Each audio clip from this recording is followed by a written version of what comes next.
Bom dia. Agradeço muito todo mundo que está aqui, presencialmente e online, né? A gente vai começar a primeira mesa do sábado, desse colóquio muito importante. O título dessa mesa é Heranças da Ditadura, o Estado Miliciano, a Violência Policial, os Desaparecimentos Forçados e a Criminalização da Pobreza. Infelizmente, a Gisele Florentino não está presente, teve um imprevisto, mas, por sorte, temos aqui a presença de Fábio Araújo e Gisele Martins, que vão falar para a gente aqui, nos dar essa oportunidade de escuta mais uma vez, né? Eu acho que a gente pode seguir essa ordem que está aqui mesmo. Pode ser? Ou prefere falar depois? Vocês têm alguma preferência?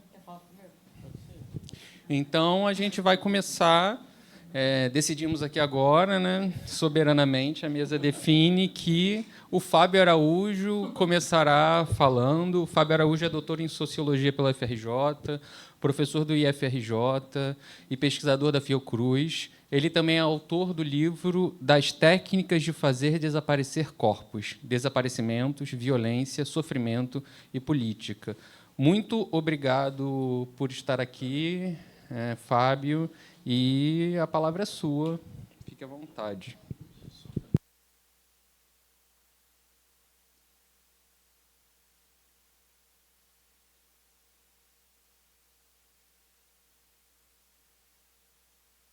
Tem que ligar. Oi, bom dia.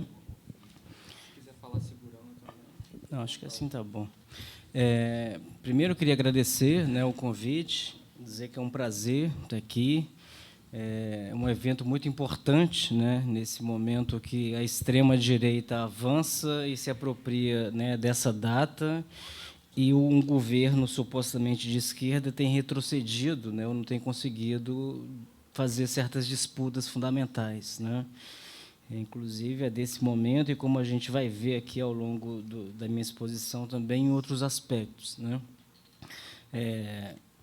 Eu tenho trabalhado, né, já há um bom tempo com a questão dos desaparecimentos, né? Então, o que eu vou tentar apresentar aqui para vocês é um pouco de um argumento que eu apresentei num laudo pericial que eu fiz recentemente para a Corte Interamericana de Direitos Humanos em relação ao caso Manjacari, né? É o primeiro caso, né, admitido na Corte de Direitos Humanos como um caso de desaparecimento forçado pós-ditadura, né? Então, tem tudo a ver com o tema dessa mesa, né? Eu preparei um texto, eu vou tentar ler aqui, porque a minha concentração ultimamente está pouca, para eu não me perder. O texto, basicamente, ele tenta mostrar, assim, o argumento dele é tentar era a demanda, né, que me veio, né, uma demanda que veio da representação do Estado, que estava representando, né, o Brasil, nesse caso, e a demanda era para fazer uma discussão sobre a continuidade da prática dos desaparecimentos forçados no chamado período democrático. Então, essa discussão ela vai ser feita a partir de um diálogo, né, com a questão da violência policial, né, e com a questão da expansão das milícias. Tá? Eu vou ler, vou pedir licença para vocês para ler. As ditaduras latino-americanas tiveram grande importância para a consolidação da categoria de desaparecimento forçado, com a comunidade internacional outorgando um lugar específico a esse crime como uma violação aos direitos humanos, independente de outras violações.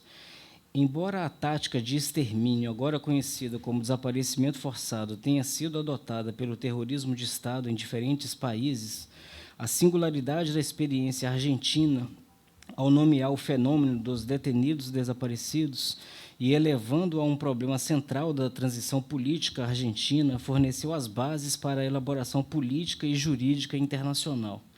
Alçada à categoria do direito penal internacional e plasmado em prestigiosas convenções internacionais, a figura das desaparições forçadas tem sido descarregada e retraduzida em diferentes contextos locais por diferentes coletivos mobilizados em processo de construção de uma cultura dos direitos relativo às lutas contra a violência de Estado, por verdade, justiça e reparação. O Brasil é um dos países signatários da Convenção Interamericana sobre o Desaparecimento Forçado de Pessoas, porém não incorporou o conceito do direito internacional em sua cultura legal e seus sistemas judiciais. Nesse sentido, a Corte Interamericana de Direitos Humanos, né, no caso Gomes Lund e outros, né, o caso da guerrilha do Araguaia, em sentença de 24 de novembro de 2010, responsabilizou o Brasil a tipificar o crime de desaparecimento forçado de pessoas.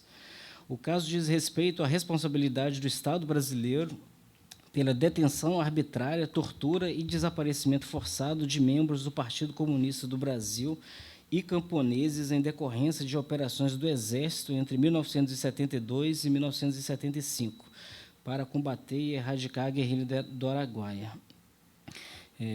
O parágrafo 109 da mencionada sentença determinou que o Brasil deve estabelecer um marco normativo adequado para conduzir a investigação, o que implica regulamentar como delito autônomo em suas legislações internas o desaparecimento forçado de pessoas, a fim de garantir a persecução penal de um crime que se caracteriza justamente pelo objetivo de impedir o exercício dos recursos legais pelas vítimas e familiares e eliminar todos os obstáculos jurídicos para julgar seus responsáveis. Os parágrafos 284 e 287 determinam que a tipificação do desaparecimento forçado de pessoas é um mecanismo de não repetição do crime, sendo considerado continuado ou permanente até que se estabeleça o destino ou o paradeiro da vítima. A sentença determina ainda que a adequada tipificação do desaparecimento forçado deve incluir a eliminação de instituições jurídicas de anistia e prescrição, a eliminação da competência da Justiça Militar e a investigação da totalidade das condutas das pessoas implicadas e a determinação de sanções proporcionais ao crime. Em julho de 2020, o Estado brasileiro enviou à Corte Interamericana de Direitos Humanos um relatório sobre o cumprimento da sentença do caso Araguaia e as medidas de não repetição adotadas. Além da menção à realização de cursos de direitos humanos para comandos militares da Marinha do Brasil, do Exército Brasileiro e da Força Aérea Brasileira, nesse documento são fornecidas informações sobre o andamento dos projetos de lei que visam a dar cumprimento a esse ponto da sentença. São mencionados o projeto de lei número 6.240, de 2013, que tem por objetivo acrescentar um novo artigo ao decreto-lei número 2.848, de uma lei de 7 de dezembro de 1940, do Código Penal de 1940, para tipificar o crime de desaparecimento forçado e acrescentar o inciso 8 ao artigo 1º da Lei 8.072, de 25 de julho de 1990, para considerar esse crime hediondo. Por outro lado, o projeto de lei do Senado, número 236, de 2012, trata da reforma do Código Penal brasileiro e prevê a tipificação do crime de desaparecimento forçado. Enfim, além desse, tem outros, né? Tem um que está mais avançado, que acabou de receber um parecer do relator, que é o Orlando Silva. Esse parecer acabou de acontecer no ano passado. É um projeto que está tramitando, tem 10 anos na Câmara e no Senado. E tem vários engodos em relação a esse, inclusive a descaracterização do crime de desaparecimento forçado, né? Por exemplo, retirando, a dimensão da imprescritibilidade do crime, né? Então, esse é um ponto muito importante. Por outro lado, inclusive, vale dizer, nesse avanço, né, da extrema-direita e do conservadorismo que a gente tem assistido no Brasil, recentemente nós tivemos uma lei que foi aprovada em relação à questão dos desaparecimentos em geral, né, aí não é só em relação a desaparecimentos forçados, né, uma lei que criminaliza os familiares que não notificarem o desaparecimento de uma criança ou de um adolescente, né? Essa lei foi aprovada ano passado. É uma lei que inclui um artigo no Código Penal e no Estatuto da Criança e do Adolescente. Então, isso é, primeiro, um preâmbulo, né, para fazer uma introdução sobre a questão dos desaparecimentos forçados, né? é um debate muito incipiente, né, no Brasil, né, essa discussão da continuidade do desaparecimento forçado em períodos democráticos. E aí a gente tem uma conjuntura que temos fatos importantes relacionados a isso, né, que a gente teve, acho que foi o ano passado, né, a condenação do Cláudio Guerra, onde ele, em vários livros, em depoimento à Comissão da Verdade, ele descreveu o método de fazer desaparecer que foi usado, né, na ditadura, mas que, segundo o próprio depoimento dele, era um método que era usado antes da ditadura com presos criminosos comuns, digamos assim, né? E um outro elemento importante é essa questão, a repercussão do caso Acari para esse debate, né? O caso Mãe Acari, na verdade, como agora tem sido chamado, né?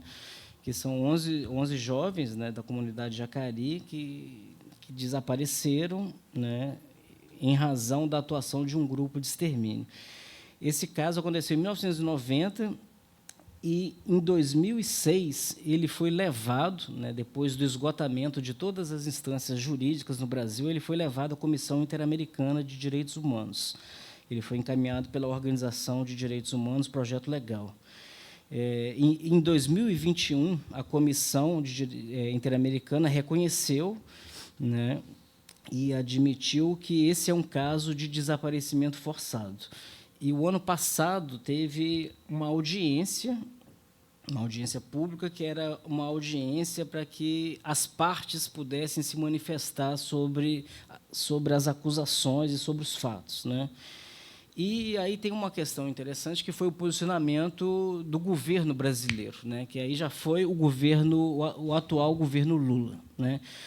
Antes do governo Lula, houve uma inspeção pela primeira vez, né, de um GT de desaparecimento forçado da ONU no Brasil, pela primeira vez, cobrando providências e informações e dados sobre a existência de desaparecimentos forçados e de milícias no Brasil. E a resposta, assim, foi uma cena tão patética, né, quanto vocês possam imaginar o que esse governo Bolsonaro fez naquele momento, né?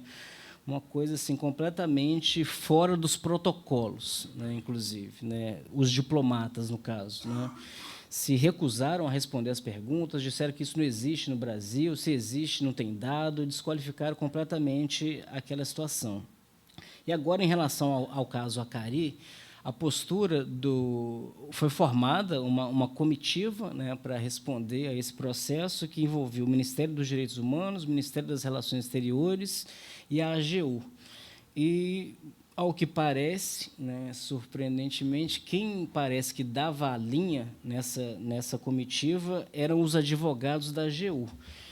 E há uma certa dúvida sobre o que se passa hoje dentro da AGU, né, se tem sido um órgão dominado ainda por bolsonaristas, né.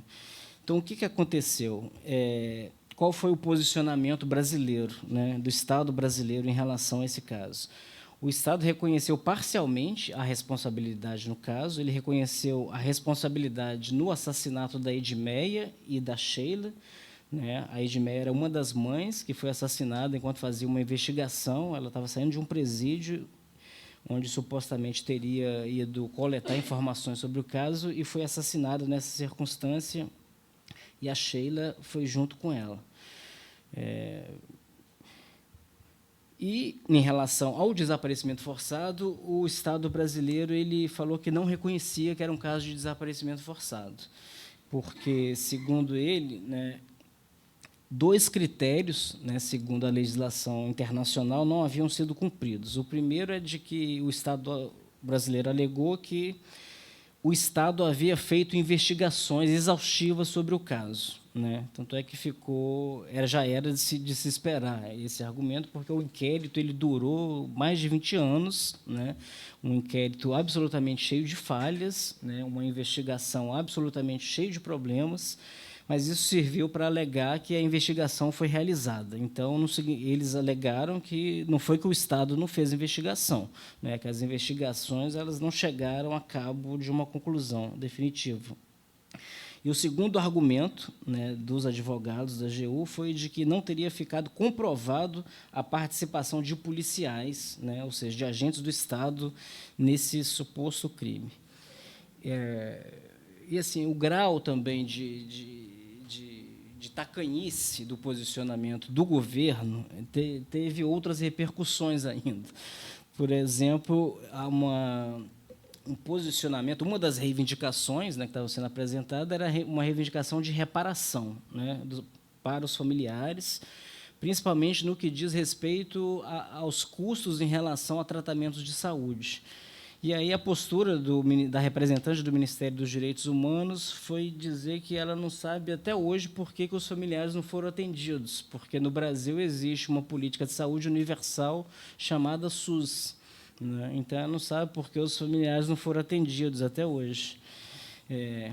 Então, assim, o caso, eu imagino, né, que o Brasil vai ser condenado, deve estar para sair a sentença agora nos próximos meses, né? Então, eu queria passar agora, no segundo momento da minha fala, para um comentário, né, geral assim, sobre o quadro de expansão da violência policial e das milícias, né, no Rio de Janeiro. Estou falando basicamente do Rio de Janeiro, para a gente entender a questão da continuidade dessa prática. Na vida cotidiana das favelas e periferias, a ordem estatal convive com o poder das facções e milícias, justiceiros e policiais que agem fora da lei. Essa convivência íntima entre três regimes de poder, como analisa o sociólogo Gabriel Feltran, transbordou dos territórios periféricos para o centro da vida política nacional desde a ascensão do capitão Jair Bolsonaro. Em vez da promessa democrática de ampliação da cidadania das periferias, o que se viu na última década, e mais claramente em 2018, foi o movimento oposto. De acordo com Feltran, uma força centrípeta das margens ao centro tem arrastado as garantias institucionais e rebaixado a política ao plano da violência bruta. O regime de poder que emana das facções criminais, antes observável apenas nas periferias, hoje já é observável em outros espaços, como portos, aeroportos e fronteiras. As facções criminais se fortaleceram nas margens urbanas a partir de um duplo movimento. De um lado, buscaram o monopólio da violência nas prisões e nos territórios periféricos, e, em seguida, incorporaram como suas normas próprias os códigos de honra e sensos de justiça muito hegemônicas nas comunidades. As facções criminais se fortaleceram, conquistando bases materiais sólidas para seu regime de poder.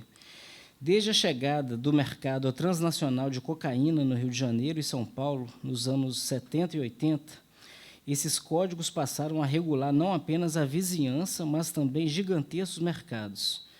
Quando as facções tocaram nesse mercado e passaram a se conectar com cadeias globais e mercados transnacionais, produziu-se uma acumulação inédita no seio das comunidades mais pobres. Esses mercados ilegais também geraram uma renda para jovens moradores de favela inscritos no mundo do crime após o fracasso de seus projetos de inscrição social legítima. Esses jovens passaram a ocupar as posições baixas do tráfico de drogas, da economia de veículos e cargas roubadas, do contrabando e da contravenção. A nacionalização do Comando Vermelho e do primeiro Comando da Capital, o PCC, alterou as dinâmicas da violência e do poder em todo o país, e esse regime de poder ampara sua autoridade no recurso último à violência armada. Mas, até onde se sabe, as facções não priorizam tomar posições no Estado, diferentemente das polícias, que constroem seu regime de poder autônomo. São desses policiais que emerge o segundo regime de poder. Não todos os policiais, mas os policiais específicos, e não são poucos, que resolvem achacar esses mercados ilegais e seus operadores de modo organizado e rotineiro. A base material desse movimento, que chegou às instituições, foi a acumulação nos mercados de proteção, reinvestida em mais segurança pública e privada. Os operadores desses mercados não são mais apenas policiais, mas eles possuem um papel importante, junto com outros agentes do Estado, na manutenção do status quo. Como argumenta Michel Misse, a sobreposição de dois mercados ilegais constitui um dos eixos principais de reprodução ampliada da violência no Rio de Janeiro e de sua acumulação social. Um mercado que oferece bens econômicos ilícitos e outro que o parasita, impondo a troca de mercadorias políticas. A forma mais elementar desse regime são as milícias.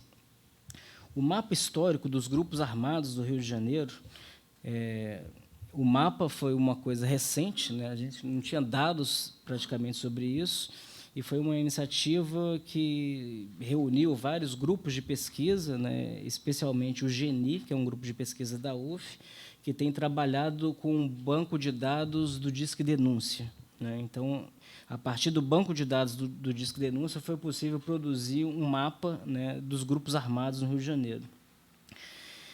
Esse mapa mostra o controle territorial de cada uma das principais organizações criminosas presentes no estado do Rio de Janeiro. Ele indica que as milícias, no plural, porque são várias, controlam 25,5% dos bairros do Rio de Janeiro, totalizando 57,5% do território da cidade. As milícias que surgiram na década de 2000 já superam, em termos de controle territorial, o domínio das facções, que atuam desde a década de 1990. O mapeamento mostra que o poderio das milícias é maior que todas as facções juntas, quando analisadas em termos de expansão territorial. A expansão das milícias tem alterado a configuração dos conflitos entre grupos armados no Rio de Janeiro, com um quadro volátil, não completamente estabilizado.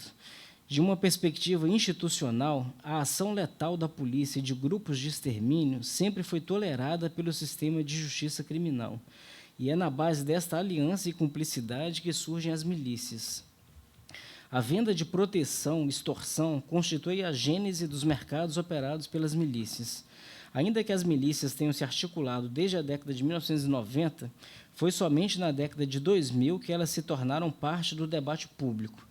Inicialmente denominadas Ligas de Autodefesa Comunitária, foram elogiadas publicamente por autoridades públicas e idealizadas como uma forma de justiça privada complementar à segurança pública, até que um episódio violento mudou radicalmente a maneira como esses grupos passaram a ser vistos, né? Esse episódio foi o sequestro, né, e a tortura de um grupo de jornalistas lá na favela do Batã. E depois disso houve a CPI das milícias, né, começou-se a se desencadear, né, um debate sobre a questão das milícias. A expansão das milícias é fenômeno correlato ao processo político que tem na defesa da autonomia policial sua reivindicação central, né? E aqui um outro ponto importante é que no final acho que foi no final do ano passado, acabou de ser aprovada a nova lei orgânica, né, das polícias, né, a partir de uma aliança entre o bolsonarismo e o petismo, provavelmente numa negociação para se aprovar outros projetos, né. Essa lei orgânica, ela basicamente, o ponto crítico principal dela é exatamente a autonomização, né, do poder policial, cada vez mais sem instâncias de controle. Até pouco tempo, esse movimento, né, de autonomização das polícias e expansão das milícias, ele era liderado pelo ex-presidente Jair Bolsonaro e buscava, além da mudança de governo, a transformação de um regime democrático para um regime totalitário, como a gente tem visto nas últimas notícias que têm saído nos últimos dias, né? Embora o governo Bolsonaro tenha sido derrotado eleitoralmente, suas bases ideológicas e materiais seguem fortemente estruturadas, seja através de partidos políticos que tiveram recursos para compor maioria na Câmara dos Deputados e no Senado Federal, seja entre juízes e muito forte no Ministério Público. O movimento também tem sua base entre profissionais liberais, empresas de comunicação de massa e televisão, empresariado urbano e agronegócio, além de controlar posições centrais na institucionalidade estatal em todas as suas esferas, municipal, estadual e federal. O centro desse projeto, cujo líder principal era o capitão Bolsonaro, está nas secretarias de Segurança Pública e secretarias de Administração Penitenciária dos 27 estados do país. Finalmente, o terceiro regime de poder atuante nas favelas é o Estado democrático de direito. Além da presença de seu poder repressivo, o Estado se faz presente nas favelas e periferias, ainda que muito precariamente, através da saúde, da educação, de equipamentos públicos, de programas sociais, etc. A redemocratização, entre aspas, não encerrou o ciclo de pilhagem e violência política no Brasil. E é nesse contexto que se dá a continuidade da prática de fazer desaparecer pessoas. É nesse contexto de expansão criminal e violência política, de autonomização das polícias e expansão do poder das milícias, que o desaparecimento forçado continua a ser praticado. Gostaria de concluir mencionando a importância de levantarmos um debate público sobre a existência de cemitérios clandestinos espalhados pelas favelas e periferias do Rio de Janeiro.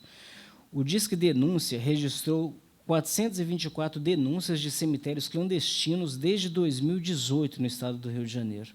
O município com o maior número de denúncias foi o Rio de Janeiro, seguido de São Gonçalo, Angra dos Reis, Belfor Roxo e Duque de Caxias. Quase 70% das denúncias recebidas sobre cemitério clandestino no município do Rio de Janeiro são de bairros localizados na zona oeste do Rio de Janeiro, área dominada por milícias. Como ensina a antropóloga colombiana radicada no México, Carolina Robledo, é importante entender que um cemitério ou uma fossa clandestina nunca é um fato isolado. Primeiro, implica o homicídio de vários sujeitos enterrados ilegalmente, assumindo-se que houve um crime, porque uma fossa clandestina é, em si mesmo, um cenário irregular onde estão enterrados corpos que não foram identificados. O fato de estar ali implica, muito seguramente, se tratar de uma pessoa que foi desaparecida e está sendo buscada por sua família. Significa que a pessoa e a família foram expropriadas do enterro e dos rituais mortuários. Tanto uma fossa clandestina quanto os objetos nela encontrados são documentos jurídicos, arqueológicos e históricos importantes para saber o que se ocorre numa sociedade e revela padrões criminais exercidos sobre esses corpos. É importante pensar em mapas das fossas ou cemitérios clandestinos, porque elas são parte de um sistema que implica a mobilidade de atores e de redes de cumplicidade, que tem desenvolvido um sistema para poder ser possível a desaparição massiva de pessoas. Há, numa fossa clandestina, a intencionalidade de ocultamento, de negação da verdade, de negação do acesso à justiça. E também porque é importante ter uma representação geográfica das fossas, ter um mapa das fossas, porque as fossas têm um correlato geográfico e geopolítico. E as desaparições forçadas e as fossas clandestinas estão relacionadas intimamente com essa guerra que tem interesses econômicos sobre os territórios e se complementam com a ação violenta das autoridades. Seu enfrentamento implica uma ampla mobilização social para enfrentar uma crise social e humanitária e um olhar coletivo para a construção de políticas de enfrentamento que devem mobilizar a academia, movimentos sociais, os saberes dos familiares das pessoas desaparecidas, o uso da ciência e de tecnologias a serviço de pedagogias de busca. O desaparecimento forçado é um crime de despossessão, como diz Carolina Robledo, de expoliação que se impõe sobre territórios e corpos como um sintoma do projeto neoliberal que busca eliminar sujeitos e populações incômodas ao regime político e econômico, sobretudo econômico. E se trata de um mecanismo racional que tem como propósito ocultar evidências de crimes como homicídios e tortura, garantindo a impunidade dos responsáveis. É um crime que despoja também as famílias e as comunidades de práticas e modos comuns de ser e fazer, impedindo-lhes, por exemplo, o enterro e os rituais mortuários. Isso não só fere a subjetividade dos enlutados, mas também faz erodir o campo do comum, do acompanhamento coletivo da perda. Então, só para terminar, uma questão que a Carolina Robledo coloca é que, em vários contextos, né, latino-americanos e em outros contextos de guerra, a questão das exumações tem sido uma ferramenta fundamental de abrir uma discussão sobre o passado, né, sobre projetos nacionais, e ela se pergunta o que se abre na discussão das fossas comuns, né, desse contexto criminal contemporâneo na América Latina, né? Por exemplo, da guerra às milícias, supostamente, ou da guerra às drogas, que, inclusive, está tendo um outro capítulo reatualizado agora, né, que o STF resolveu discutir, né, a questão da liberação do posse de algumas drogas, e o Congresso vai ter atualizado novamente políticas proibicionistas, né, no sentido de invalidar, né, a discussão sobre as drogas, né. Enfim, falei demais, parar por aqui, depois a gente troca uma ideia. Obrigado.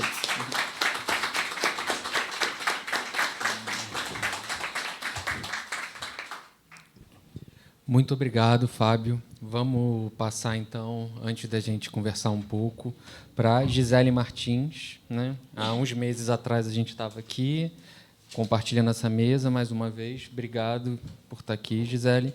A Gisele Martins é uma defensora de direitos humanos e comunicadora popular, moradora do Morro da Maré. Ela é jornalista e mestre em Educação, Cultura, Comunicação e Periferias Urbanas. Ela também é doutoranda na ECO, na UFRJ. Passo a palavra para você e muito obrigado. Bom dia. Bom dia. Muito obrigada por novamente me proporcionar estar aqui. E que bom que eu estou do lado também de uma pessoa que eu respeito muito, que é o Fábio. A gente se conhece desde muito tempo. Tem mais de 20 anos, né? Muitas discussões, muitos encaminhamentos, muitas manifestações também, muitas memórias também de uma luta cotidiana, de uma ditadura que continua em determinados territórios, que são as favelas e as periferias, as aldeias, os quilombos, que são os territórios racializados e empobrecidos do nosso país. E que bom que o Fábio é uma pessoa que a gente pode confiar dentro de uma ética também militante, dentro da pesquisa e também no trabalho, né? É muito bom quando a gente discute e debate com pessoas que a gente respeita. E eu, por saúde mental, só tenho ido a mesas com pessoas que têm total respeito e admiração. E agradecer também por estar aqui mais uma vez, debatendo hoje sobre a minha experiência enquanto moradora, mas também enquanto jornalista, comunicadora comunitária, mas também pesquisadora num tema que não é meu tema de doutorado, mas é meu tema de pesquisa da vida, de análises da vida. E que bom que a gente tem uma rede de pesquisadores de favelas e fora da favela que hoje vem debatendo isso de uma forma também respeitosa, porque também tem muitos comunicadores, jornalistas e pesquisadores não respeitosos com a gente numa temática que não é só uma temática que a gente estuda de fora, né? A gente vivencia. Então, por isso que a gente precisa louvar pessoas que são comprometidas com essa pauta de uma forma ética, não numa ética branca, mas numa ética antirracista, que respeita a população na qual sobrevive a uma ditadura que ainda não acabou dentro das favelas e periferias do Rio. E colocar que essa prática de uma ditadura que a gente ainda vivencia nas favelas, as práticas militares que a gente vivencia, essa criminalização da pobreza, a marginalização que a gente ainda vivencia nesse território, são práticas também coloniais, né? A gente está falando de um país em que é muito recente o direito, a luta pelo direito à vida de determinadas populações, como indígenas, como população negra, e, por isso, a gente ainda não tem direitos estabelecidos a uma determinada população, porque a gente também ainda não tem uma população, uma sociedade como um todo lutando pelo direito à vida dessas populações marginalizadas e desumanizadas. E a gente ainda vivencia as heranças dessas práticas coloniais, racistas e de uma ditadura militar dentro desses territórios, e eu falo como uma pessoa que é cria da Favela da Maré, que é um dos maiores conjuntos de favelas do Rio de Janeiro, está ali na zona norte do Rio, entre as principais vias expressas da cidade, linha vermelha, linha amarela, Avenida Brasil, tem a Baía de Guanabara, Aeroporto Internacional, e não é à toa que a Favela da Maré é escolhida para ser um grande laboratório de uma política da morte de tecnologias da morte e de práticas militares. Não é por um acaso que a Favela da Maré é esse laboratório de uma prática de controle, né? Não é por acaso porque ela está ali próxima às grandes vias expressas, onde chega armamento, drogas e tantas outras coisas que a gente nem tem ideia, e é melhor nem pesquisar muito, né? É melhor nem pesquisar muito, deixa para lá. E também o aeroporto internacional, onde a gente já viu de forma televisionada que ali chegam armas, drogas, e não tem nenhuma operação policial, né, no aeroporto internacional, nem nas vias expressas da cidade. Quando eu falo que não tem operação policial nas vias expressas da cidade, a Maré está em torno dessas principais vias expressas da cidade, que quando o caveirão aéreo está atirando, ele não atira na Avenida Brasil, e não tem que atirar realmente na Avenida Brasil, mas ele sabe onde tem que estar o tiro certeiro, que é dentro da favela na qual eu moro, né? O helicóptero atira na Favela da Maré. Quando a gente vê caveirão na rua do asfalto, a gente vê que ele está passando para entrar, invadir, fazer operações policiais, assassinar, fazer chacinas dentro de favelas e periferias. E aí eu coloco que há uma diferente prática de ações militares, que é diferente no asfalto e na favela. Eu ouso a dizer, e aí a gente precisa ainda discutir isso, que no asfalto tem segurança pública, né? Porque as pessoas, quando passam por alguma situação de risco no asfalto, né, elas ligam para a polícia. Quando tem alguma briga de vizinho, algum problema no condomínio, elas ligam para a polícia. Na favela, a gente jamais vai fazer isso. Não é porque a favela é dominada por outras forças, é porque a polícia não é um lugar de segurança para a gente nunca vai ligar para a polícia, a gente jamais vai ligar para a polícia na favela ou no asfalto, sendo faveladas, sendo pessoas negras, sendo pessoas racializadas, porque a polícia é para a gente a representação de um corpo inimigo, né? A representação de uma estrutura inimiga, a representação de um símbolo inimigo que me causa que é causadora da minha morte, né? Que é causadora da minha morte enquanto memória, enquanto vida também, e a morte dos meus. Então, pergunto por que ainda existe polícia militar, né? Dentro de uma dita democracia brasileira, né? Por que ainda existe polícia militar? Por que a gente ainda tem essa estrutura militar ainda existindo e que pratica tudo isso dentro desses espaços racializados? Eu vi um vídeo esses dias no Instagram da polícia jogando bola com a galera lá na praia de Copacabana. Eu falei, nossa, a polícia é legal para alguns, né? Mas para corpos racializados ela persegue na favela e no asfalto, né? Enfim. E aí eu ouço dizer isso, que no asfalto talvez tenha segurança pública, e o que a gente sofre na favela é um processo de militarização, de controle. É diferente, são duas coisas completamente diferentes, né? A militarização se dá em diferentes aspectos, e aí é o controle territorial. Toda essa favela sofre um controle territorial, e o controle, quando há operação policial, por exemplo, toda a favela ela é paralisada. Algumas pessoas perguntam, mas a favela é paralisada quando há operação? Sim, nós somos paralisados, porque a gente não consegue sair nem entrar, a gente não tem o direito de ir e vir, nossas casas são invadidas pelas forças militares, e aí não é só a polícia militar, a gente tem várias polícias nesse Rio de Janeiro e no país.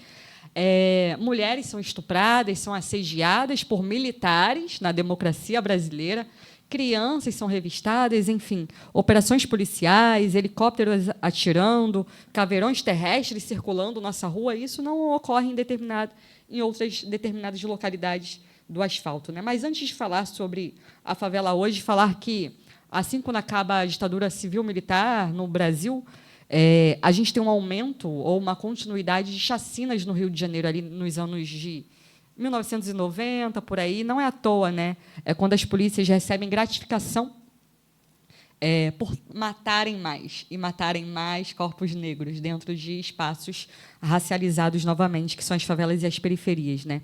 E aí há um aumento também dos casos de autos de resistência, não é à toa, né? E aí também ouso a dizer que os autos de resistência, nesses últimos 30 anos que a gente tem aí de estudos sobre isso, esses autos de resistência eles aumentam sempre quando há uma nova promessa de política pública para a favela, e aí política pública para o Estado, de governo a governo, é sempre na lógica da militarização. A polícia antes da UPP era a Polícia Cidadã? Não, polícia... Aquele programa lá atrás. Polícia Cidadã?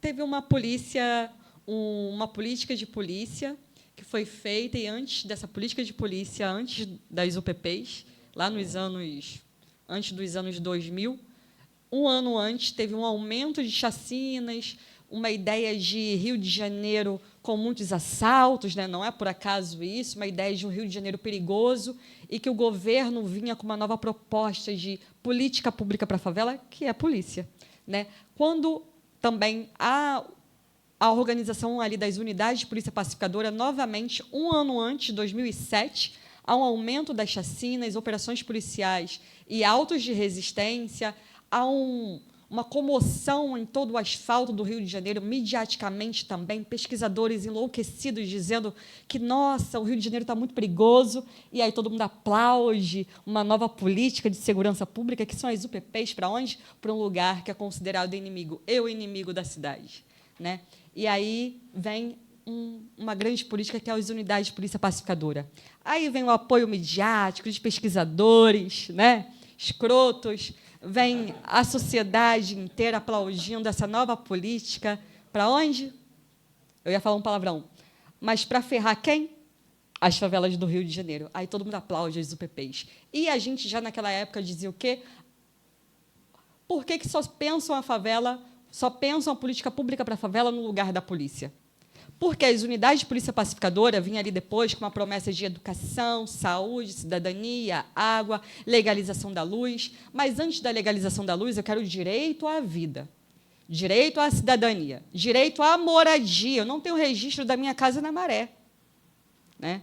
Se a polícia invadir minha casa, alguma outra força invadir minha casa, eu perco essa casa na Maré, que demorei 30 anos para construir, né? Que antes de eu construir, minha avó e seus antepassados construíram essa casa. Então, antes da legalização da luz, que o asfalto fala, ai, nossa, a favela não paga a luz, eu pago impostos, eu também pago impostos. E eu pago quase com o meu direito à vida morando dentro de uma favela, né? Mas, antes da legalização da luz, eu tenho que ter o direito aos estudos, direito à cidadania, à cultura, direito à educação, direito ao trabalho. E não trabalho precarizado, como a gente ainda tem na favela. Então, antes da legalização da luz, da água, e aí a gente precisa também pensar em políticas de reparação para a favela, que a favela são descendentes de pessoas que foram escravizadas e pessoas oriundas do trabalho escravizado também do Nordeste. A gente precisa pensar nesse lugar, que é um lugar empobrecido, sim, mas que não é um lugar que precisa ser criminalizado por ser empobrecido e racializado. Então, a gente lá atrás já criticava essa política de segurança pública, de militarização da vida, que eram as unidades de polícia pacificadora, e lá atrás éramos tidos como radicais, né? E aí, continuando essa ideia de que a favela é um lugar que tem uma política de militarização e de controle de tudo que a gente tem nela, e a favela ela é controlada porque a favela se auto-organiza. A favela, sim, ela é muito revoltada com a sua realidade. A gente não somos pessoas estáticas, onde a gente está só assistindo o nosso empobrecimento, as violências que a gente sofre. A gente não está só assistindo, a gente se auto-organiza, que a gente sobrevive desde a hora que nasce até o momento da nossa morte, que a gente tem que lutar pelo direito à nossa memória. Né? Os nossos jovens assassinados não têm o direito à memória, são tidos como corpos inimigos na vida e na morte. A gente tem que lutar para comprovar que eles não tinham algum envolvimento, e mesmo se tiver algum envolvimento, não é a política da morte que a gente tem nesse país, né? A política da morte, ela não é legitimada na lei, né? Mas ela é legitimada dentro de uma prática militar que a gente ainda tem dentro das favelas, com falsos discursos de combate à guerra às drogas. Aí tem gente que ainda debocha, né? E eu ouso debochar também. Guerra a uma planta, né? Isso é muito louco, né? Enfim, como se o tráfico de drogas estivesse nas favelas e não no asfalto, e não nas estruturas de poder que a gente tem e empresariais que a gente tem no Rio de Janeiro e em todo o Brasil. E das práticas militares que a gente tem ainda nas favelas são as chacinas, as operações policiais, as prisões. E nossos presos também são presos políticos, porque, se a gente vê as cadeias do nosso país, elas estão cheias de pessoas pardas e negras, né?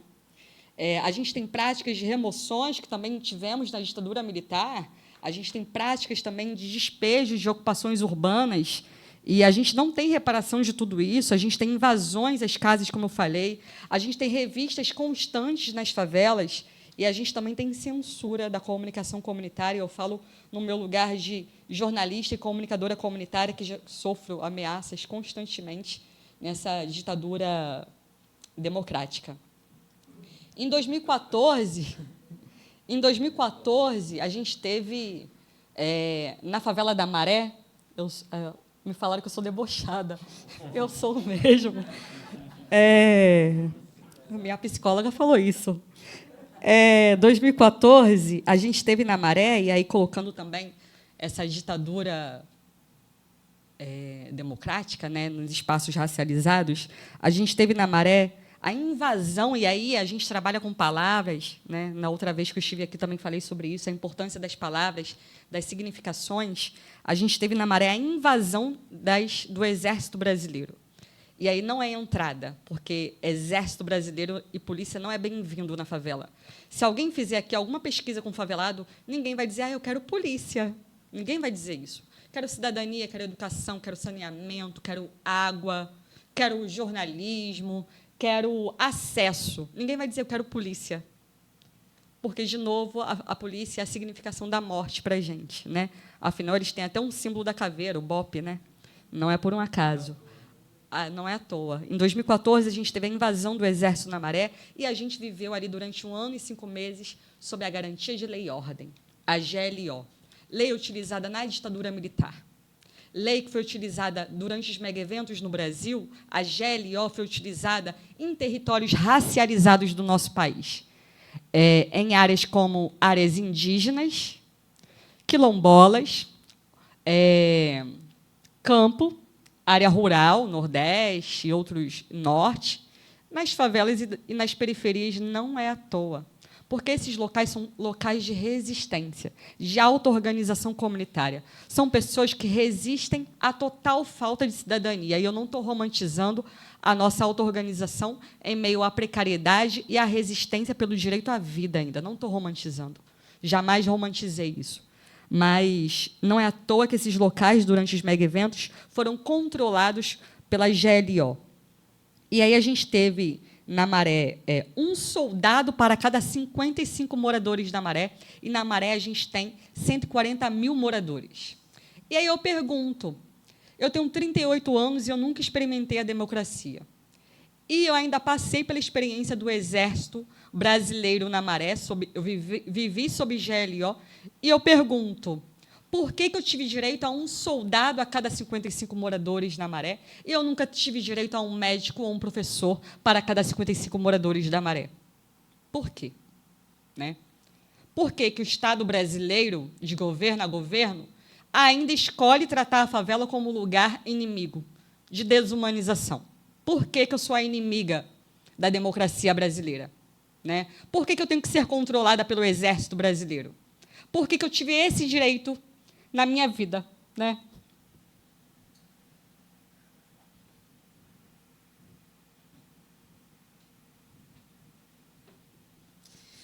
E a gente também teve gastos de 1,7 milhão por dia. Em 6 anos, eu fiz essa pesquisa, a gente não teve 2 milhões ou 1 milhão investido em saúde ou educação na Maré. Mas, durante 1 ano e 5 meses, o governo brasileiro gastou 1,7 milhão por dia com o Exército Brasileiro e compras de equipamentos, chacinas, massacres, invasões às escolas, soldados, tirando professores de salas de aula, distribuindo Recrutinha, que é uma revista do Exército Brasileiro, para as crianças montarem tanques de guerra. E isso nada mais é fazer do que com que as crianças se acostumem, pintem tanques de guerra, né? Ali no Recrutinha, na sala de aula, se acostumem e desenhem tanques de guerra para que se acostumem com tanques de guerra passando nas suas ruas, porque foi isso que ocorreu, né? E aí está a psicologia também da guerra, né? E cada vez mais a gente tem usos de equipamentos bélicos que não pararam de chegar no Brasil. Drones, bombas, gás lacrimogênico, que foi utilizado também nas grandes manifestações de rua, em 2013, enfim, mas que são utilizados constantemente dentro das favelas, carros blindados das polícias. E aí tem uma diferença do que é o... Olha isso. Com caveirão terrestre, a gente conseguia se auto-organizar na favela. Com caveirão aéreo, a gente não consegue fechar uma Avenida Brasil ou fazer um protesto contra uma chacina, porque lá de cima tem um drone, tem um helicóptero filmando, e pode atirar em qualquer um que tentar se auto-organizar na favela. Isso é muito louco, né? Porque a gente já estava meio que... Não é um costume, mas a gente conseguia se auto-organizar na favela para protestar contra as chacinas quando tinha só o caveirão terrestre. Com o caveirão aéreo, a gente não consegue fazer isso, né? Então, são tecnologias que chegam que não é por acaso. E a gente tem práticas do fichamento. Em 2014, a gente teve na Maré práticas do fichamento, que na Palestina, quando eu estive lá 2 vezes, estive lá novamente no ano passado, me pareceu muito checkpoint, né? Que a cada entrada dos palestinos, seus territórios e saídas, eles são revistados. E na Maré, a cada entrada e saída, em 2014, eu tinha que mostrar a minha identidade, a juventude negra, principalmente, tinha que mostrar sua identidade, aí o soldado ia lá no ônibus, pesquisava se tinha alguma passagem pela polícia, enfim, né? São técnicas de internacionalização também, de uma militarização. Deixa eu ver aqui minha fala. Já passei 20 minutos, já vou terminar já.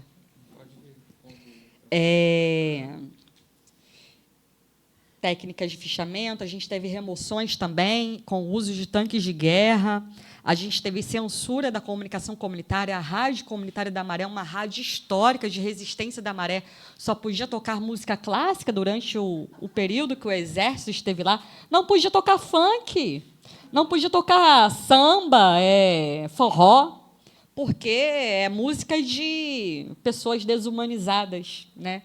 Não podíamos fazer debates públicos nas ruas da Maré, né? Não podíamos fazer manifestações na Maré.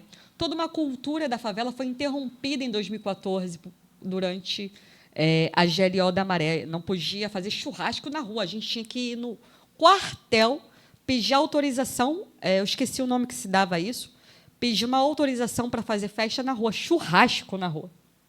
Uma prática que é comum para a gente, brincadeira na rua. Atividades na rua. Não podíamos circular as nossas ruas durante 2014 e 2015 na Maré. Isso na democracia brasileira. A gente teve as mídias comunitárias da Maré invadidas. Soldados foram na Maré, generais foram na sede do Jornal Cidadão me procurar. Essa garota aí que fala demais. Eu não falo demais, não. Eu denuncio o que vocês fazem demais, é diferente. E aí, enfim, né? Proibições de manifestações autônomas. E hoje o que a gente tem, para terminar minha fala, né? Práticas que ainda ocorrem. Só esse ano a gente teve, durante um dia só, 13 favelas invadidas por diferentes forças policiais. E aí, quando eu falo da paralisação da vida da favela, só nessas 13 favelas, 62 escolas foram fechadas, postos de saúde, 20 mil alunos, e aí eu estou falando de favelas periferias, né, na Baixada Fluminense, que isso ocorreu em fevereiro desse ano. 20 mil alunos sem aula, direito de ir e vir interrompido. A gente teve, durante as últimas décadas, 50 favelas removidas, 38 favelas com UPPs, 10 ocupações urbanas despejadas do centro do Rio. É um afastamento também. As práticas militares também servem para afastar a gente de territórios que são considerados embranquecidos, né?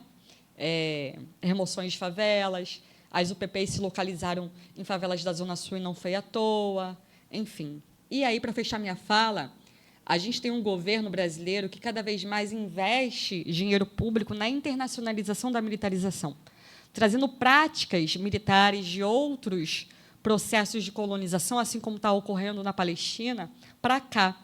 Ontem mesmo, a FAB divulgou uma nova compra de drones israelenses,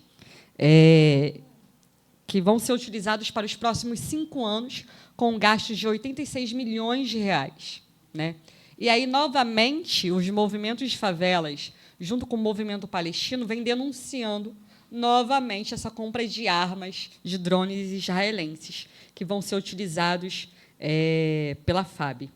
O BOP brasileiro, o BOP da Polícia Militar, polícia tal especializada, que usa uma caveira, foi treinar em Israel em 2016. E, na volta, trouxe técnicas de treinamentos israelenses, inclusive na sua forma de matar. Né? E aí tem uma coisa, de novo, trazendo a simbologia, a subjetividade. O BOP, quando invadia as favelas, depois de ter ido a Israel em 2016, eles utilizavam esse lenço palestino para invadir as favelas. Ou seja, numa ideia de representação de que o inimigo, de confundir quem é o inimigo. Numa lógica da gente que não entende nada sobre Palestina e Israel, eu fui lá 2 vezes e não entendo muita coisa, o que eu entendo é sobre a comercialização de armas. Para mim, a representação do BOP entrando na favela com lenço palestino significa que, para mim, o palestino é um inimigo. Né? Então, há também uma subjetividade, e isso não é por acaso. As polícias e os soldados sabem fazer isso muito bem. Os caveirões que circulam as favelas são caveirões que vieram... Os primeiros caveirões que chegaram há 20 anos eram caveirões que vieram da apartheid da África do Sul. Os novos caveirões terrestres e aéreos, os helicópteros, vêm de empresas israelenses. Em 2023, eu estava na Palestina, em junho, eu e Patrícia Oliveira, que é uma grande referência para a gente do movimento de favelas e de mães e familiares, estávamos na Palestina. Enquanto eu estava lá, a favela da Maré estava sendo invadida. E o uso do helicóptero que estava sendo utilizado na Maré, naquela operação, era o mesmo helicóptero que estava sendo utilizado no campo de refugiados de Jenin, na Cisjordânia, e a gente iria visitar um território próximo a Jenin e a gente não pôde visitar, porque o helicóptero, o mesmo helicóptero, a mesma empresa estava atuando no campo de refugiados de Jenin, na Palestina, e também na minha favela, no mesmo dia. E aí, para fechar, colocar que quando as populações faveladas vão deixar de ser criminalizadas, marginalizadas e violentadas, quando a gente vai virar esse jogo, parar de dizer que nós somos violentos, criminosos e marginais, né? Na verdade, ao contrário, criminalizados, marginalizados e violentados, e quando a favela vai passar a ter o direito à democracia brasileira.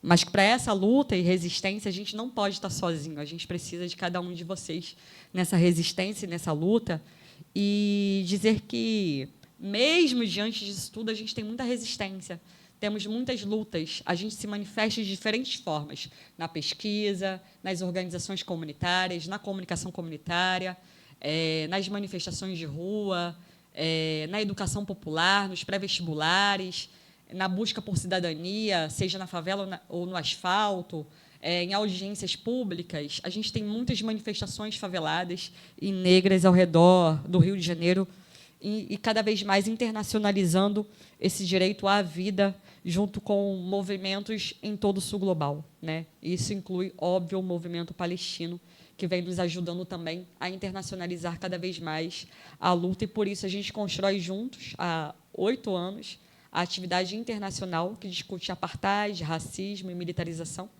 que é o Julho Negro, e esse ano a gente vai fazer mais um, com certeza, e vai ser muito mais potente diante do genocídio que vem ocorrendo em Gaza, e a gente não pode ignorar esse racismo sofrido pela população palestina, que as armas que matam lá são as mesmas que matam nas favelas cariocas. E é isso, essa era a minha fala, para complementar a fala do meu amigo querido Fábio Araújo. E obrigada.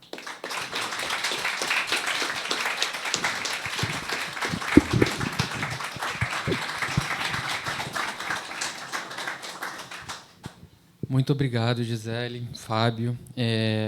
Enfim, uma mesa, né, muito potente, muito forte, muitas coisas para a gente conversar, né? Então, acho que agora a gente pode começar a conversar. Se vocês tiverem perguntas, comecem a elaborar elas. Mas eu queria só fazer um comentáriozinho antes, que é pegar algumas palavras. Estava falando dos desaparecimentos, ela falou em práticas coloniais, de militarização, direito à memória, presos políticos, tudo isso, né, sobre o presente, né? E eu, até para trazer um pouco a mesa antes da mesa, né, o que a gente estava conversando, eu fiquei com uma coisa na cabeça a partir das mesas de ontem, né? O Lucas trouxe lá a questão da fala do Lula, né? E ele citou uma citação clássica do Césaire, né, no discurso sobre colonialismo, sobre como o que horrorizou no nazismo foi práticas coloniais aplicadas a corpos dentro da Europa, né? Como isso era o grande causador do horror, né? E aí nesse debate eu acho muito importante essa mesa, porque de alguma forma a gente traz, né, que talvez o que será que horroriza na ditadura, né? E ela está trazendo aqui a ditadura que continua para determinados corpos que não acabou, né? Eu acho que é uma lógica muito parecida, né? O que escandaliza a gente quando a gente vai pensar na história da ditadura, né? Então eu acho que é uma mesa muito importante. Eu queria agradecer demais vocês dois por trazerem isso aqui para a gente poder compartilhar e conversar. Obrigado mesmo, gente. Muito obrigado. Então, se vocês tiverem questões... tem uma questão já aqui na frente, Leila.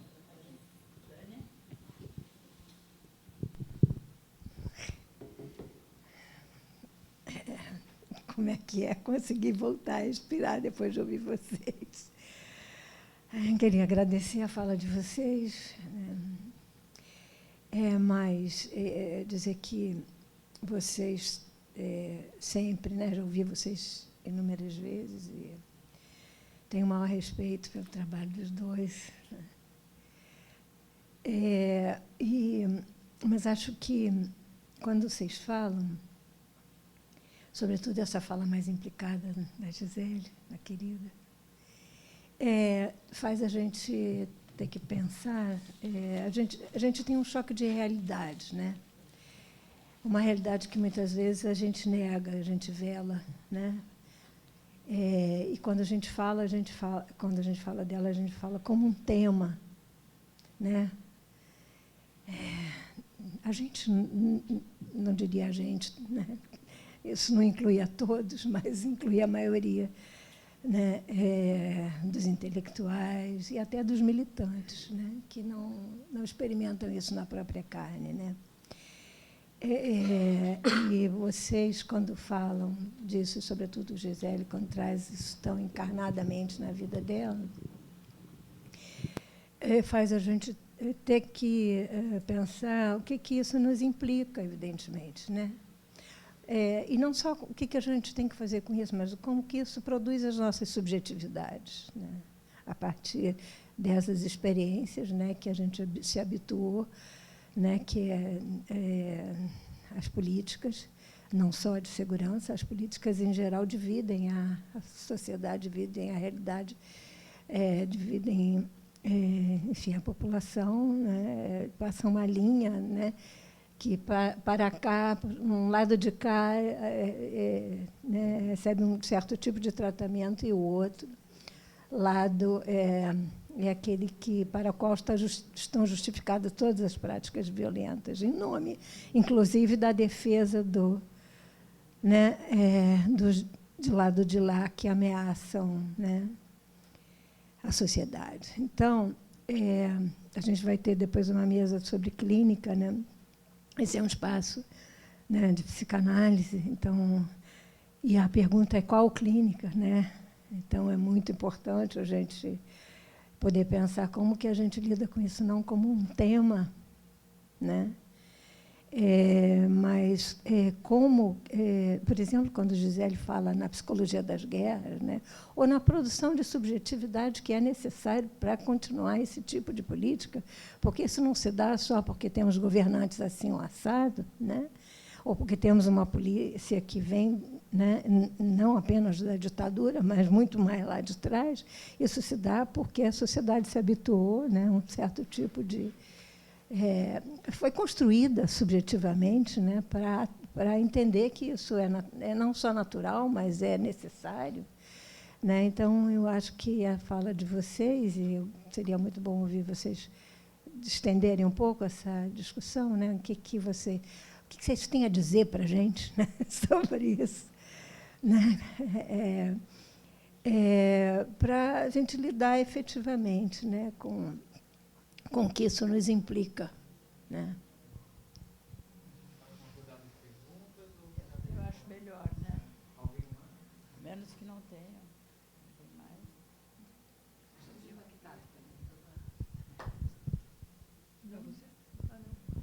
Você quer falar? Você quer falar? Não, eu quero sim. Eu quero falar. Eu fico assim extremamente impactada com o que vocês trazem e também agradeço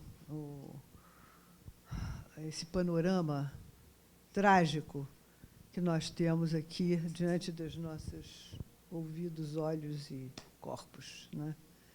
É muito impactante, né? A gente poder entrar em contato, né? Nós sabemos, mas não sabemos. A gente poder ouvir vocês, isso reverbera em nós de um outro jeito, né? Isso marca. Eu trabalhei em favela há muitos anos, o quadro era bem diferente e realmente as coisas vêm de lá e de tanto tempo do nosso passado longínquo, passa por uma ditadura que vocês estão trazendo de que não acabou, né? O que resta da ditadura é muito, mas mudanças ocorreram durante esse processo, né? Mudanças cada vez mais, digamos, elaboradas do ponto de vista de um certo controle, né? De um controle tecnológico, né? Que Gisele traz muito claramente, né? Como isso vai se alastrando mundialmente, que é o domínio das armas e para quê. Agora, eu fiquei também curiosa para ver como é que vocês estão vendo a situação do crescimento do bolsonarismo também lá, que eu acho que foi uma questão que eu estive lá na Maré no ano passado, no ano atrasado, e vi pelas ruas também caminhões e movimentações pró-Bolsonaro. Então, eu queria ver como é que vocês estão lidando com isso, porque isso é uma força que é uma força de armas também. É uma força que se sobrepõe, às vezes. E queria saber como é que vocês estão lidando com essa questão. Obrigada pelas maravilhosas falas. Bom, eu tinha uma pergunta, mas eu acho que eu vou pegar o gancho aqui, até porque hoje eu peguei no... não sei onde foi, se foi no Instagram, em outro lugar,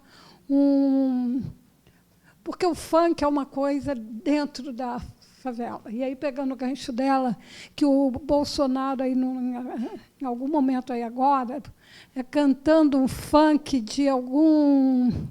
funk, né, que era um funk extremamente misógino, de uma violência. E aí, como é que eu acho que tem a ver com essa questão que a Vera trouxe, tá? Que é como é que isso também está dentro desses espaços. Outra coisa, eu vou arriscar aí, que não está muito bem formulado na minha cabeça.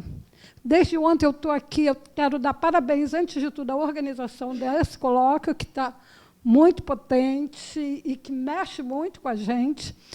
Mas a gente está falando da herança da ditadura, mas a ponto de continuidade disso com a questão da nossa colonização. Quando me ocorreu a palavra aqui, arremedo de democracia, quando você falou ditadura de democracia, né? Porque que Brasil é esse? Que país é esse? Que a gente precisa encarar e olhar, né? E dizer o que foi feito, o que nós fizemos, e o que se deu aí, o que a gente vai fazer também, né? Como é que a gente vai estar nisso? Assim, eu passo para você primeiro, a Bárbara aqui, depois você. Eu também queria agradecer à mesa, né, a fala de vocês, aquilo que nos convoca, né, como ser humano, como colegas, como profissionais, enfim, com tudo aquilo que a gente, de alguma maneira, está implicado, né? E uma das coisas que me chamou a atenção, a gente vai falar disso na mesa seguinte, né? Mas é essa questão da afetação, né? O quanto vocês trouxeram, tu principalmente trouxesse a partir do teu próprio testemunho, né? Então, a ideia do quanto o testemunho tem uma potência de marcar a afetação, né? Aquilo que nos convoca, aquilo que nos implica, né? E uma das coisas que certamente a gente vai comentar, falar, trazer da nossa experiência, né, é o quanto a gente tem que trabalhar com isso de uma forma reativa, digamos assim. Porque quanto mais afeta, né, mais a gente se dá conta do silenciamento, mais a gente se dá conta do quanto a potência que tem o silenciamento e dentro dessa repetição que vem do colonialismo. Ontem, quando o colega falou do livro de Césaire, e ele tem uma citação naquele livro que sempre me bagunça por dentro, que é que todas as técnicas e todas as formas de colonialismo e o exercício da dominação colonialista, né, foram endurecendo, e só os homens que praticavam isso, de maneira que ele diz que, no fim, já não se sabia quem era o humano ou quem não era o humano, né, frente à forma. Esses tempos eu fiz uma fala e a citação do Césaire não é o não humano, ele diz que é um animal. E aí, na plateia, tinha uma pessoa, ele diz que as pessoas, para exercer eficientemente o lugar de dominação, elas se tornam um animal. E aí tinha uma pessoa na plateia que pediu a palavra e disse assim: tu não pode repetir isso porque os animais não matam suas crias. Então, é uma injustiça com os animais. Então, a palavra não pode ser essa, né? E aí eu pensei, bom, a palavra, dentro daquilo que a gente também vivenciou e experienciou, é a desumanização, né? Então, assim, a fala de vocês, o testemunho, é recuperar essa humanização, né, que fica silenciada frente à violência. Obrigada. A gente vai continuar falando disso.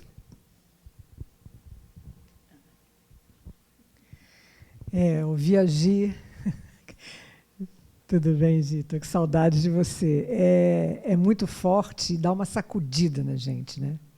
Porque você traz os detalhes sórdidos. Como a Vera disse, a gente sabe, mas não sabe direito. Não só porque a gente não está vivendo isso, a gente está lá no asfalto, mas não defendendo a branquitude. A gente tem que assumir o antirracismo, entender o que é isso na pele e também entender na lógica, né?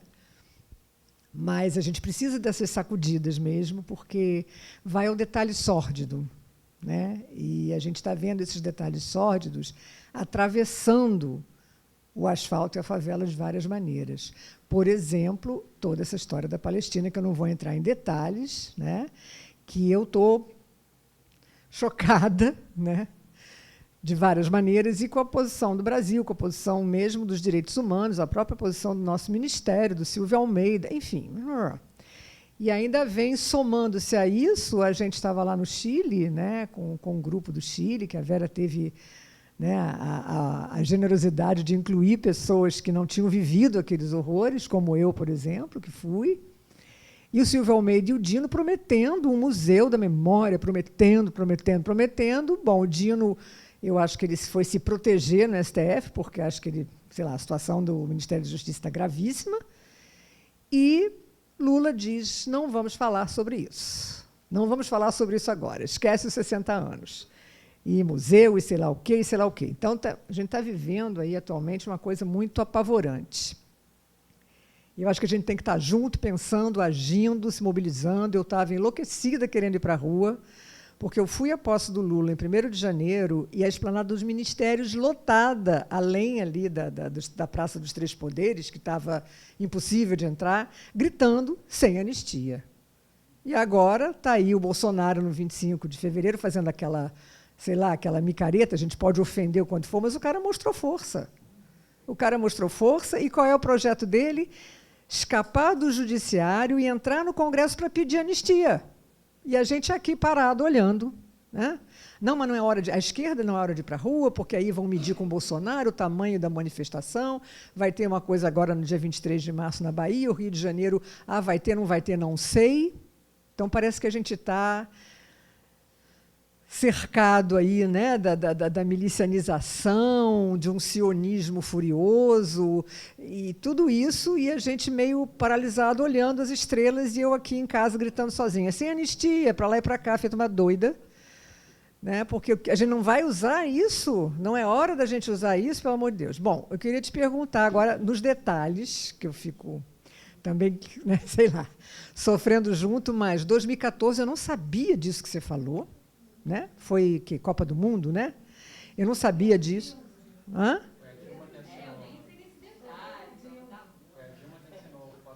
Sim, governo Dilma, 2014, claro. No governo Dilma e na Copa do Mundo, as pessoas gritando fora Dilma, e era a direita que estava gritando fora Dilma, e a gente dizendo não é fora Dilma, ao mesmo tempo foi no governo Dilma, enfim, essas coisas todas que eu antes acho que o Cunca também mostrou, todos esses paradoxos, essas contradições que a gente vive aqui, que tem que ser estudadas pelo Sul Global, também acho que o Sul Global tem que ser uma força maior aí. Mas eu queria te perguntar como foi 2018.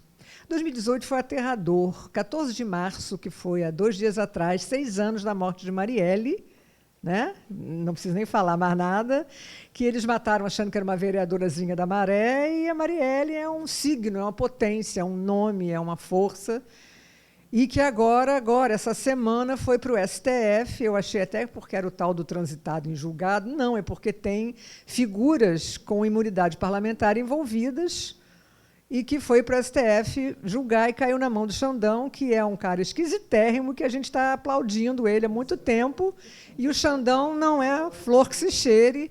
Eu vi o Xandão cortando pé de maconha em Pedro Juan Cabaleiro, no Paraguai. Sim, mas antes de ser ministro do Temer, ele era da Segurança Pública de São Paulo.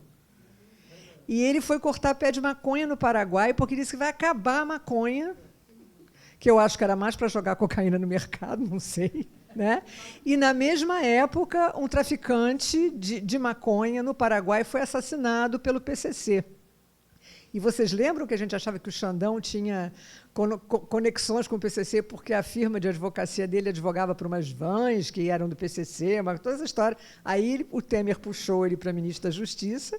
Ele fez uma festa na tal da Xalana, em Brasília, antes de ser sabatinado, na véspera de ser sabatinado pelo Senado, com a presença de Zezé Perrella. Lembram do Helicoca? Então, e hoje a gente tem que bater palma para o Xandão. Olha, esse país não é para principiantes mesmo, não. Eu já dizia Tom Jobim, realmente não é. Mas eu queria te perguntar, de 2018, entrou o Braga Neto aqui, com intervenção federal, né, marcada pelo, né, designada pelo Temer, em nome de a ordem pública. Era uma GLO? Era outra GLO? Pois é, e Marielle assassinada dentro desse quadro. E aí, como é que foi 2018? Essa é uma pergunta para a gente entrar mais saber mais disso e poder reagir a isso, né? Porque não é só para saber, é para a gente poder responder a isso de uma maneira possível. É isso. Gente, eu vou fazer uma questão rápida, e eu acho que depois a gente tem que voltar para a mesa, porque nós estamos com o horário apertado, né? Na verdade, não é uma questão, eu vou fazer uma pontuação que eu acho que ontem na mesa, eu não lembro mais, foi na mesa da Vera, Ana Paula e Jéssica, que alguém disse, já passou da hora, e eu acho que a gente já ouviu isso antes aqui, já passou da hora de se conscientizar, já passou da hora de tomar pé na situação, a gente tem que agir. E eu acho que isso é um problema para os psicanalistas. Eu já falei isso lá no PUD, quando a gente teve reunião. A gente, na época da eleição do Bolsonaro, houve uma mobilização muito grande, e depois a democracia, essa que está aí, voltou para a Zona Sul, e aí as pessoas estão tranquilas. Eu acho que não... me incomoda muito essa questão, porque assim, o que nós fazemos, a questão não é o que nós pensamos, o que nós entendemos, a questão é o que nós fazemos. E eu acho que isso é muito sério. Parece uma coisa meio arrivista, assim, eu falando, mas eu acho que, sim, tem espaço para se fazer coisas. Tem espaço, mas exigem algumas decisões, exigem espaço no horário do consultório, exige sair do seu território conhecido aqui, exige uma série de coisas, e as pessoas têm que pagar esse preço. É isso. Eu queria falar uma coisa, sei que a gente está... Eu não ia falar, não. Bom dia, meu nome é Rejane.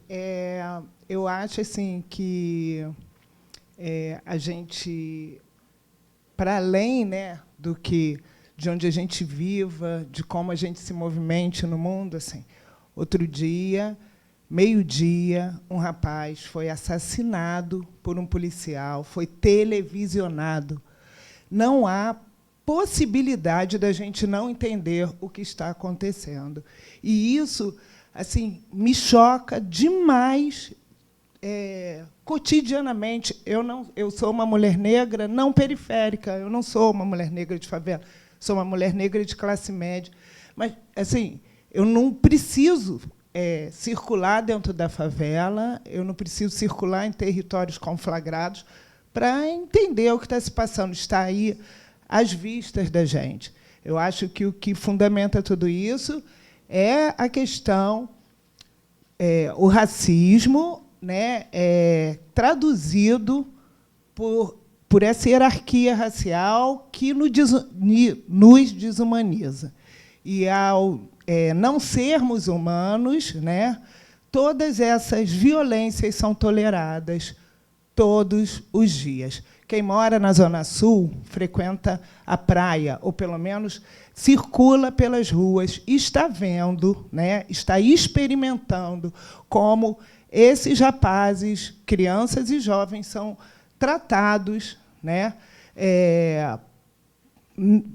pela polícia e por toda a sociedade, porque a gente assiste e a gente não toma nosso lugar aí nesse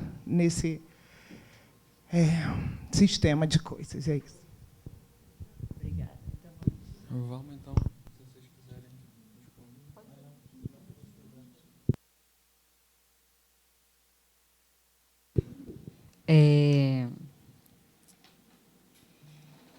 Primeiro, como se trabalha isso dentro das nossas profissões, né? Das mais variadas, porque a gente tem mais péssimos profissionais, né? E a gente fala também de uma academia que é hegemonicamente branca, que tem suas disciplinas ali, um currículo voltado à manutenção de um poder que é branco, e aí a gente fala assim, desde colonização, a gente fala... as nossas histórias não estão escritas, a gente ainda briga por nossa memória, tanto quem lutou na ditadura, quanto a população negra, a população indígena nem se fala no nosso país, né, ainda luta por sua memória, pelo seu direito à vida. Então, a gente tem uma academia ainda muito branca, né? E aí falar também das pequenas vitórias, as cotas fez mudar algumas coisas, né? A gente tem uma população... eu estudei em 2007 na PUC, olha onde eu fui parar, na PUC, muito louco. Enfim, resisti ali, me formei em jornalismo, e hoje, no doutorado na ECO, dando disciplina de estágio em jornalismo comunitário, eu levei um susto quando eu entrei na sala, porque esperavam alunos brancos, né? Quando eu entro, eram 2 de classe média e todo o restante de periferia e favela. Eu falei, eita, e agora? Vou mudar, vou ter que... Agora eu posso ser eu. Agora eu posso ser... Eu sempre sou eu, mas agora eu posso ser eu de uma forma relaxada, né? Mais tranquila. E aí eram 40 alunos de favelas e periferias estudando na ECO, que é uma universidade que, quando eu ia lá atrás falar sobre comunicação comunitária novinha, era uma galera branca que nem sabia onde ficava a maré. E aí, agora... eu falo sobre maré, eu já fui lá no baile funk. Enfim, é outra lógica, né? Outra sala de aula. E que bom que a gente tem essas pequenas vitórias, que não são pequenas, né? A gente fala de subjetividades também. E aí eu falaria para qualquer profissão, para o jornalismo, para a psicologia, psicanálise, para os professores, enfim, para a educação, para a saúde, eu acho que, em primeiro lugar, é não colocar a gente como o problema da sociedade, né? Nós não somos o problema social. Quando entro... eu já fugi tanto da terapia várias vezes, assim, acho que umas 15, 20 vezes na minha vida, e me aconselham a fazer isso desde dos meus 14 anos, né? Quando estava botando fogo em caveirão, não, tem que tratar essa cabeça, muito revoltada. É óbvio que sou revoltada, né? Olha a estrutura social na qual eu pertenço, né? Morando na faixa de Gaza da favela da Maré, muitas violências ali, né? Então, é como se trata um ser como eu dentro desse espaço, mas que não é um ser individualizado, mas coletivo também, né? O trauma psíquico, ele não está só numa figura como a Gisele, que já perdeu 6 pessoas da sua família para a violência policial, e com 2 pessoas desaparecidas políticas. Eu nem falo sobre isso, porque não é a minha pauta. Eu faço análises com detalhes, mas não é a minha pauta, né? Eu sempre tento trabalhar como comunicadora comunitária, trazendo outros relatos, né? Mas como toda uma favela ela sofre um trauma psíquico, né? Porque toda a favela sofre esse controle militarizado. Toda a favela sofre isso, né? E não é só nos dias de operação policial. As pessoas sofrem infartos, têm diversas outras comorbidades, e não é à toa, pressão alta, idosos não conseguem ir na praça fazer exercício físico, crianças. A minha priminha de 1 ano, a primeira palavra que ela falou, morando na faixa de Gaza da Maré, foi pou-pou, que é tiro, né? Pou-pou. Então, é como a gente trabalha isso também dentro das nossas profissões, né? Mas tratar a gente como um não problema, eu acho que é a maior questão, né? O problema é social, é socioeconômico, é racial, não é a favela que é o problema, não é a população negra o problema é outro, né? O problema é o que faz a gente sofrer tudo isso, é o racismo. Então, esse lugar da escuta é muito importante, mas não nesse lugar de julgamento sobre a gente. Eu lembro de terapias que eu fiz que Gisele, vai relaxar no shopping, eu não tinha dinheiro nem para comer pão. Como eu vou relaxar no shopping? Sim, eu tenho que olhar outras experiências, mas que tipos de tratamentos são esses no lugar de escutar e entender, caralho, como é que eu vou passar tarefa para a Gisele no shopping? Não é sobre um shopping center, né? Com certeza. Eu dei um show, quebrei tudo e falei, eu sou um problema? Então, quebrei tudo e meti o pé. Nunca mais apareci. Depois ligou para minha avó, ela não está aparecendo mais. Enfim. A minha avó me deu um esporro, mas tudo bem. Políticas de controle, sim. Como as favelas têm...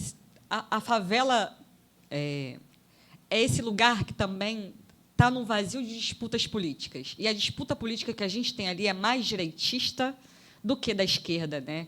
E aí a gente fala que a gente precisa melhorar enquanto esquerda também. Eu não estou falando da esquerda distante de mim, estou falando que eu também sou de esquerda. A gente precisa disputar essa rua favelada, disputar essa comunicação, disputar essa luta interna também. E não só chegar na favela, como chega, enfim, quem a gente critica nas eleições, de 4 em 4 anos, né? Ir na favela, tirar uma foto para o Instagram e meter o pé. A política se faz cotidianamente e não é a curto prazo, né? Não é a médio prazo, é a longo prazo. Trabalhar ideologicamente em qualquer lugar, na sala de aula, nas nossas profissões, no jornal comunitário, em qualquer espaço, no asfalto, na São Salvador, não é a curto prazo.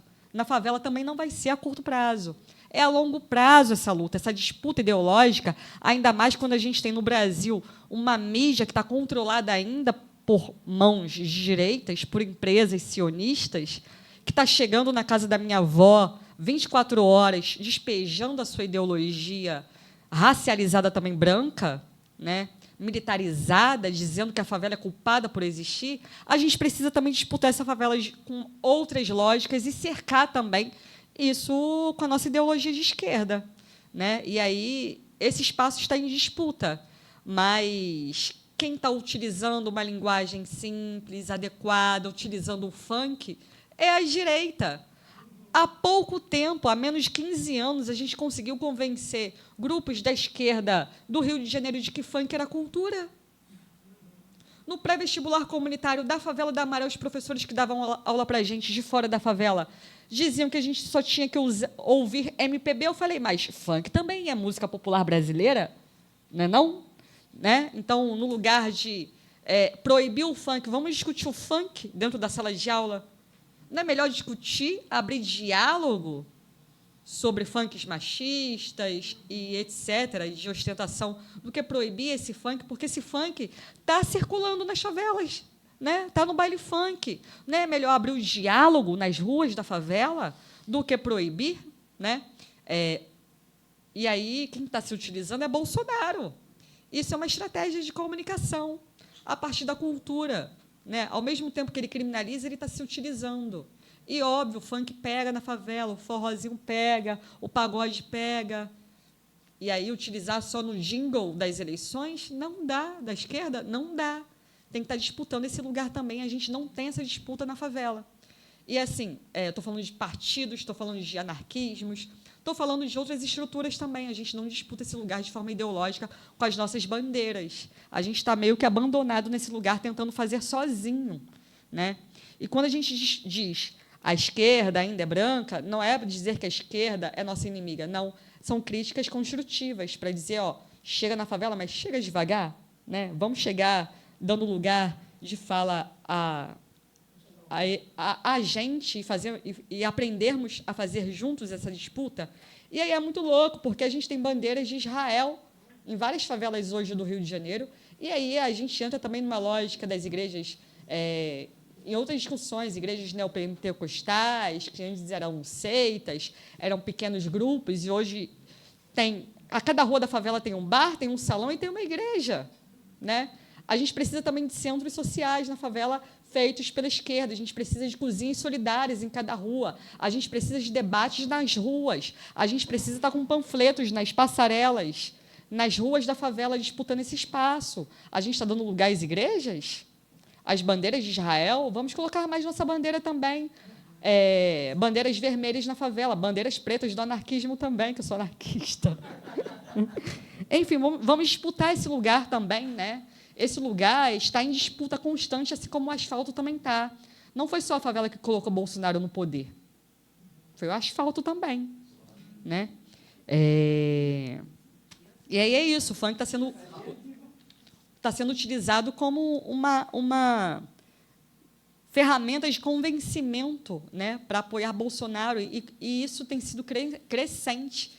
E aí, na comunicação comunitária, aprendi que a disputa se faz agora para ganhar a longo prazo. Na Maré, 20 anos atrás, todo mundo dizia que morava em Bom Sucesso.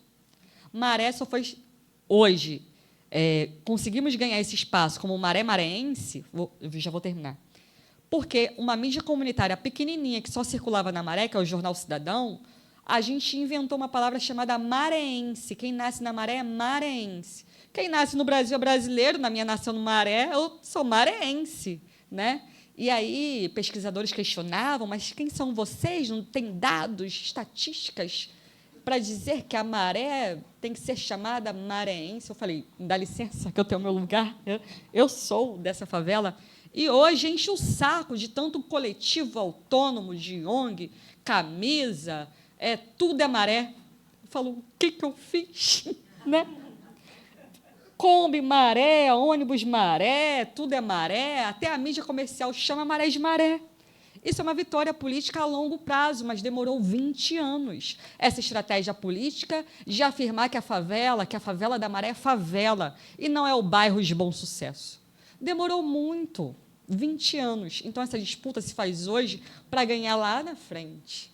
E é isso que a esquerda precisa fazer. É isso que nós, de esquerda, precisamos fazer, porque também hoje não dá para a Gisele atuar sozinha na favela da Maré. Na Maré, hoje, eu só atuo numa cozinha solidária. Muda, não falo nada. Ai, meu Deus. Misericórdia. Está amarrado. Está amarrado. E Hoje só tem uma cozinha solidária na Maré, com o coletivo, porque não dá para falar, disputar esse lugar na Maré ideologicamente de outras formas. Abrir a boca como eu estou falando aqui. Não dá, mas eu quero falar, mas não dá para fazermos isso sozinha. E, para terminar, dizer que, em 2014, na Maré, quem comandou a GLO na Maré foi o Braga Neto.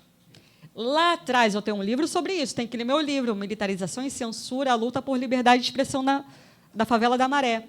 Eu falava que a Maré era um laboratório de uma política que ia chegar no Rio de Janeiro e no país. Que Braga Neto ia chegar depois em... Não falava isso, né, porque eu não sou vidente. Mas eu dizia que a Maré era um grande laboratório de uma política para o que poderia ser o Brasil depois. A Maré foi um laboratório para o que, em 2018, foi o Rio de Janeiro. E, de novo, a GLO, em 2018, foi decretada a GLO, Braga Neto decretou. Mas a GLO funcionou aonde? Nas favelas e periferias. E, junto com os movimentos de mães e familiares e movimentos de favelas, circulamos 50 favelas do Rio de Janeiro e fizemos um relatório a partir de depoimentos e a partir do olhar e do ouvir, sem nome nem sobrenome, de quem estava nas favelas. A gente circulou as favelas e tinha estupro, esquartejamento, prisões, chacinas comandadas pelo Exército, em várias favelas. O tanque de guerra não estava no asfalto, o tanque de guerra na GLO de 2018 estava nas favelas e periferias. E quem é assassinada como símbolo dessa ditadura na democracia é Marielle Franco. De novo, uma favelada negra. De novo, uma pessoa que vivenciou a GLO em 2014. Né? E aí, Braga Neto comandou a GLO na Maré, e Braga Neto esteve no poder durante o governo de Bolsonaro, e não é por acaso. A militarização é um laboratório, e não é um laboratório só local. E isso é muito importante para a gente pensar em como o movimento de favelas é importante nessa disputa por cidade também. Né? A gente é um experimento sempre. A gente tem que deixar de ser experimento. E esse experimento não está mais localizado só na favela. Sim, somos nós que sofremos ainda mais, é a população negra. Mas o que o Brasil sofreu no governo Bolsonaro, a gente não pode mais voltar a sofrer. E aí a gente teve a má sorte de ainda pegar uma pandemia, onde a gente teve mais de 700 mil pessoas assassinadas, porque já tinha vacina. Né? Então, todos nós sofremos com o governo Bolsonaro. Então, o que a favela sofre hoje, daqui a pouco o asfalto pode sofrer ainda mais também. Né? Isso não está sujeito só a gente. Hoje, quando a gente tem uma extrema-direita disputando corpos e mentes e corações. Né? E aí, Braga Neto foi quem coordenou também as tropas no Haiti. E aí a gente fala também da internacionalização dessa militarização, dessa política de controle. E, sim, temos que agir, a gente tem que disputar corpos, mentes e corações a cada momento, e não basta ficar só no discurso e na mesa de debate. Né? A gente tem que sair daqui prontos para disputa ideológica. É isso.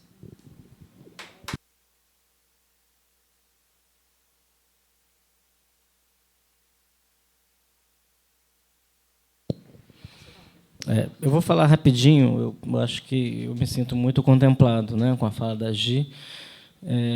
Eu acho que a primeira coisa, na verdade, assim, que eu fico pensando é por que a gente situa, né, o problema na favela. Né? O que está acontecendo na favela? O que está acontecendo com a gente? Né? Por exemplo, que paramos, na época da eleição, virou um frenesi, uma mobilização, né, de classe média, e essa mobilização ela foi absolutamente interrompida.